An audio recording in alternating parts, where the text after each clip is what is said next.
Kenapa mereka jadi mulia? Kerana mereka duduk dengan Nabi. Di mana? Di dunia.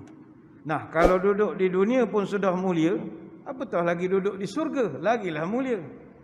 Sebab itu para sahabat sendiri, dia pun tak tentu lagi boleh duduk dengan surga dalam surga dengan Nabi.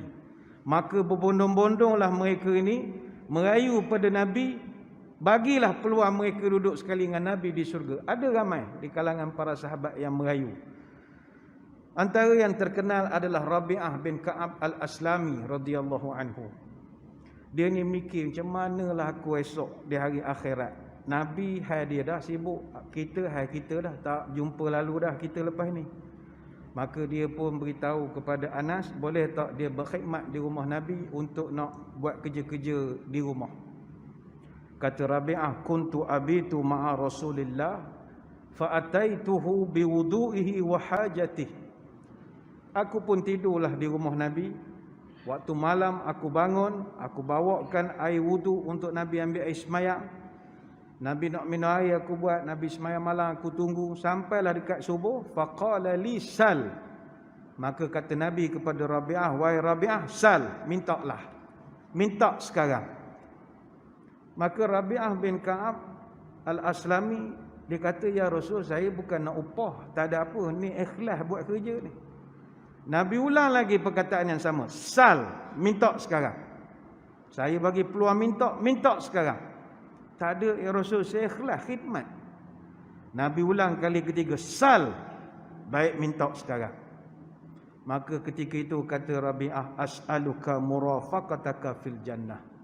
Ya Rasul, kalau bolehlah saya nak minta sesuatu, boleh tak saya ni minta nak duduk sekali dengan Tuan dalam surga. Tu je saya minta. Saya takut saya rindu. Maka apa dijawab oleh Nabi? Au ghairu dzalik? Ada lagi permintaan lain? Nabi tanya. Qultu huwa dzaka. Kata Rabi'ah, tak ada, itu jelah saya minta ya Rasulullah. Dapat teman Tuan dalam surga berjadi. Tukang angkat beg berjadilah, sebagai contohnya. Tu orang seret beg berjadilah. Tolonglah saya ya Rasulullah. Kata Nabi, tak, saya tak boleh buat apa-apa. Fa'inni ala nafsika bikasrati sujud. Kamu kena tolong diri kamu sendiri. Caranya, banyakkan sujud kepada Allah. Hadis riwayat Muslim. Mana kena minta dengan Tuan surga. Owner kepada surga iaitu Allah. Dia je yang boleh menentukan kita duduk surga mana. Cuma para ulama yang gigih buat kajian dalam hadis-hadis, mereka gali balik hadis-hadis, mereka berjumpa. Ada beberapa hadis yang sebenarnya Nabi telah berikan isyarat. Siapa buat 2-3 perkara ini, orang ini akan masuk surga dengan aku. Cuma antara kita perasan ataupun tidak saja. Ada satu kitab yang begitu bagus, namanya Murafaqatu Rasulillah sallallahu alaihi wasallam fil jannah. Kitab tentang bagaimana kita nak jadi teman Nabi di dalam surga. Ini sebuah kitab tulisan Dr. Mahran Mahir Uthman rahimahullah. Ada beberapa hadis sahih, 7 ataupun 8 amalan, mana sempat kita cerita lain, yang mana Nabi sebut, kalau engkau buat, engkau akan masuk surga sekali dengan aku. Nombor 1, kata Dr. Mahran Mahir,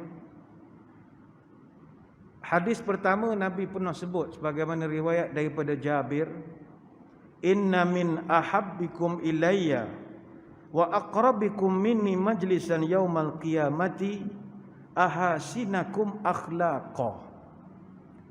Nabi pernah beri isyarat, perasan ataupun tidak saja. Kata Nabi, orang yang paling saya cinta dan orang yang paling dekat dengan saya pada hari kiamat. Nabi dia tak cakap masuk surga sekali dengan saya, tapi Nabi kata ini orang dia akan rapat dengan saya pada hari kiamat, ngiring saya. Siapakah mereka, kata Nabi? Iaitu orang yang ahasinakum akhlaqa, orang yang paling molek budi pekertinya. Hadis riwayat Imam At-Tirmizi.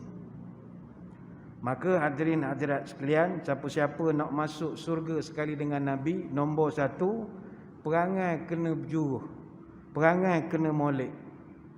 Dalam bahasa agama disebut akhlak, kena ada akhlak. Nabi dia hanya ajak orang masuk surga orang hak berakhlak saja. Akhlak ni yang kita nak tiru tak lain tak bukan akhlak Nabi sallallahu alaihi wasallam. Tapi Nabi ni akhlaknya terlampau banyak. Jaring puput merata-rata, campur bilis ke dalam pukat, kering laut menjadi tinta, takkan tertulis semua akhlak Nabi Muhammad. Terlampau banyak. Malam ni saya ingin mengajak seluruh muslimin muslimat dan diri saya dapat ikut satu perangai pun jadilah.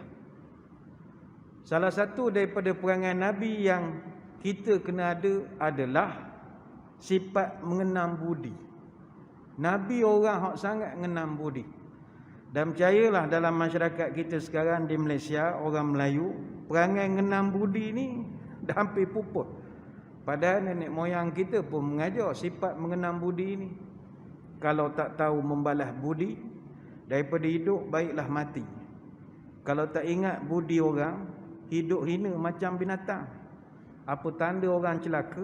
Air susu dibalas tuba. Apa tanda orang terkutuk? Budi baik dibalas buruk. Apa tanda orang hina? Budi baik orang dia buat-buat lupa.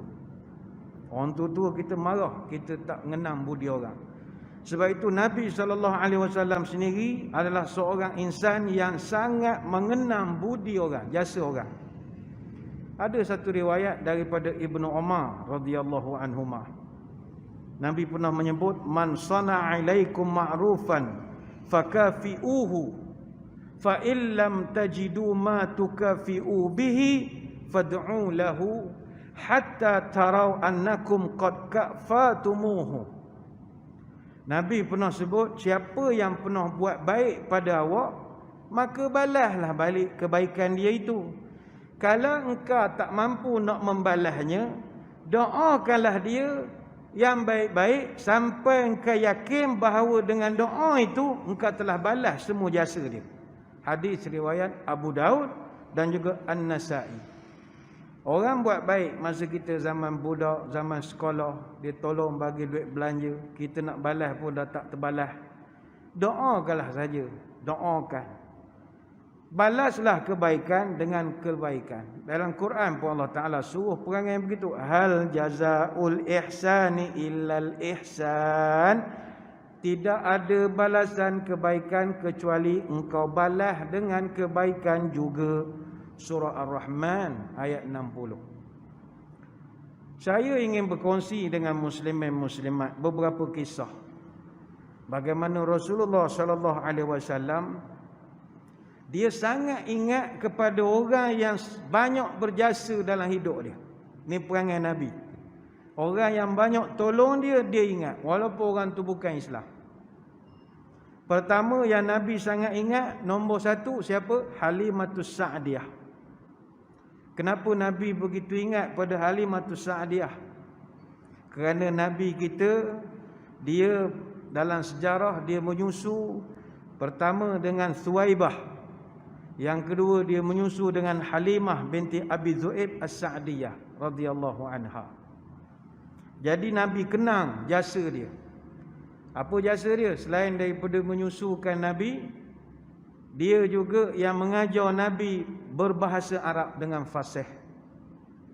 Baik itu Sayyidina Abu Bakar As-Siddiq radhiyallahu anhu, dia pernah tanya kepada Nabi, ma ra'aitu man huwa afsahu minka ya Rasulullah. Kata Abu Bakar, ya Rasul, saya ni rata dah berjalan berjumpa orang, tapi saya tak pernah jumpa orang hak bahasanya sangat tersusun macam tuan. Tuan-tuan, Nabi punya percakapan 1400 tahun sampai sekarang orang boleh hafal. Dia teratur percakapan dia. Orang boleh ingat satu persatu. Maka kata Nabi, saya ni jadi teratur percakapan ma yamna'ni wa ana min Quraisy wa urdi'tu fi Bani Sa'din. Saya ni bahasa jadi molek sebab pertama saya bangsa suku Quraisy dan yang kedua saya menyusu di Bani Sa'ad. Orang Bani Sa'ad ini orang pandai berbahasa. Ada pantun, ada syair. Tu jadi saya jadi pandai berkata-kata, kata Nabi. Jadi disebabkan oleh jasa Halimatus Sa'diyah. Bayangkanlah tuan-tuan, masa Nabi kecil, Nabi ni ayah dia meninggal masa dalam perut. Jadi dia ni anak yatim. Ketika ibunya Aminah nak pergi menghantar Nabi yang masih kecil pergi menyusu kepada ibu-ibu susuan yang ada di Mekah, semua murdiat ataupun ibu-ibu yang jadi ibu susu ni semua tolak, tak nak Nabi kita. Apa sebab? Kerana anak yatim. Takut payment tak comel. Boleh ke bayar yuran ni? Sekarang tak bayar yuran, lepas tangguh-tangguh tunggu moratorium. Letih nak main moratorium semua, letih. Sebab ayah tak ada. Jadi seorang tolak sebab dia anak yatim. Takut susah, mak tak ada duit.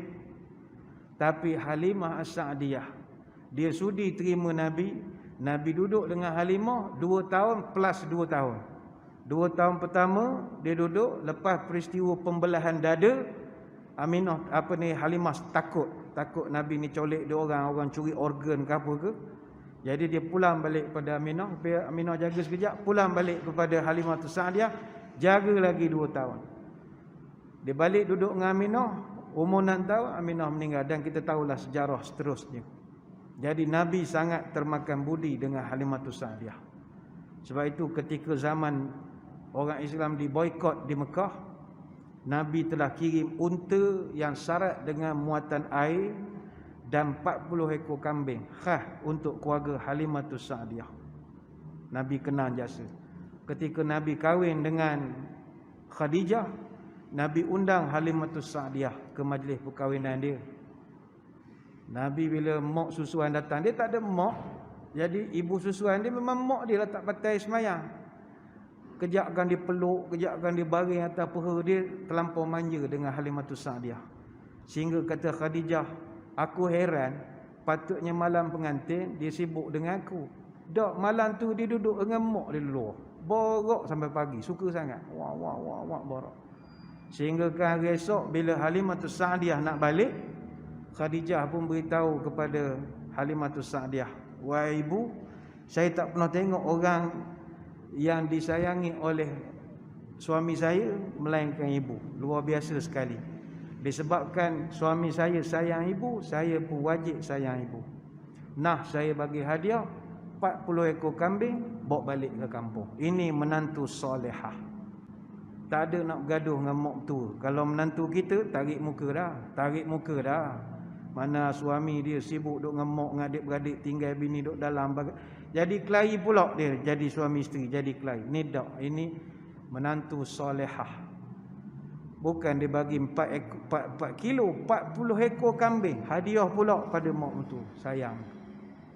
Jadi ini insan pertama yang Nabi sangat kenal budinya.